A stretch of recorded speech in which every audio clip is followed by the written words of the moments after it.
تو میں ایک چھوٹی سی مثال دیتا ہوں. مجھے کسی نے بتایا, کسی مولانا صاحب کے بارے میں, کہ 15 سال سے انہوں نے مدرسہ ان کا بہت دور تھا, 8 بجے کلاس شروع ہوتی تھی, 15 سال میں ایک دفعہ بھی ان کا مدرسے میں ناغہ نہیں ہوا, اور کبھی ایسا نہیں ہوا کہ 8 بجے سے 1 منٹ بھی لیٹ پہنچے ہوں.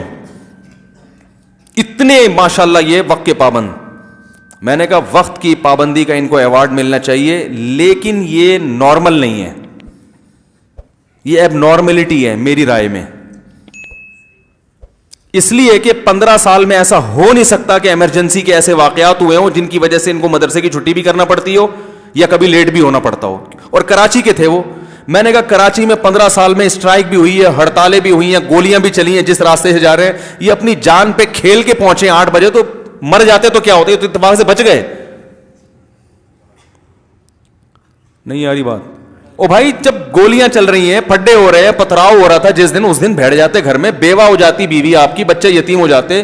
ورلڈ ریکارڈ کے بھی 15 سال میں ایک دفعہ بھی ناغا, یا تو چلو رہتے ہی مدرسے میں نا, پھر بھی ہو جاتا ہے بھائی. لیٹرین میں اتفاق سے دیر ہو گئی انسان کو, سب کچھ ہو سکتا ہے انسان کے ساتھ, واش روم میں دیر ہو گئی. بھائی نیچر آپ کے ٹائم کی پابند تھوڑی ہے, نیچر اپنے حساب سے چلتی ہے, وہ آپ کی پابند نہیں ہے کہ آپ کو چونکہ 8 بجے پہنچنا ہے لہذا اب آپ کو 8 بجے کے حساب سے ہی ساری سیٹنگ ہوگی. وہ چند دن ہوتی ہے, پھر کچھ ہو جاتا ہے, کوئی وائرس آ جاتا ہے, کچھ بھی ہو جاتا ہے. تو میں نے کہا بھائی یہ ان کو اس پہ ایوارڈ ملنا چاہیے کہ بہرحال بڑی ٹینشن والا کام ہے, اور یہ بڑے بڑے کام دنیا میں کر سکتے ہیں, اس میں کوئی شبہ نہیں ہے, لیکن یہ کامیاب انسان نہیں ہو سکتے,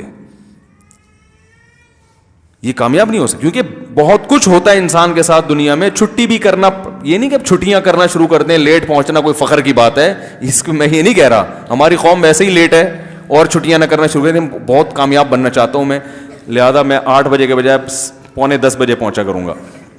ٹائم ہی پہ پہنچیں, سارے کام ٹائم پہ ہونے چاہیے, لیکن جو نظم آپ کے ہاتھ میں نہیں. جاپان کی ٹرینیں کبھی لیٹ نہیں ہوتی, وہ گورنمنٹ نے کنٹرول کیا ہوا ہے, سمجھ رہے ہو نا.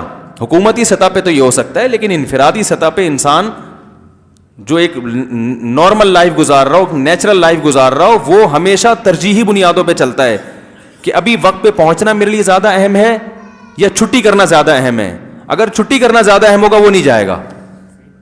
گھر میں بچہ بیمار ہے, کوئی پرابلم ہو گئی, کوئی ایمرجنسی ہو گئی, تو انسان یہ تھوڑی ہے کہ میں نے چونکہ ریکارڈ قائم کرنا, میں 8 بجے حاضری لگاؤں گا لازمی جا کے.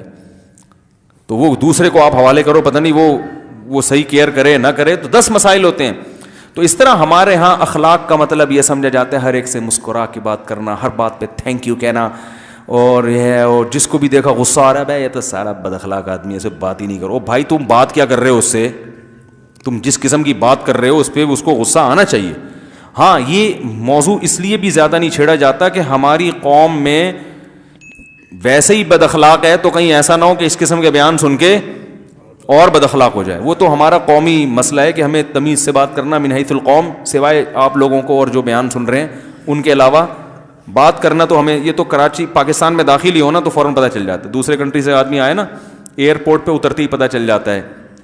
یعنی ایئرپورٹ سے جب ایئرپورٹ پہ اسے نہیں کہہ رہا کہ ایئرپورٹ میں بھی جاننے والے بہت ہیں, یعنی ایئرپورٹ سے جب آپ باہر نکلتے ہیں نا, وہ پھر فون کرتے ہیں, یار اب ہم ایئرپورٹ پہ آپ سے اتنی تمیز سے بات کرتے ہیں مفتی صاحب, اور آپ ہمارے بارے میں, تو آپ کے بارے میں نہیں کہہ رہا بھائی, جو جیسے ہی آپ باہر نکلتے ہیں, ٹھیک ہے نا, باہر تو بہت دنیا پڑی ہوئی ہے, بڑا سنبھل کے بات کرنی پڑتی ہے, لوگ فوراً بتا دیتے ہیں مجھے.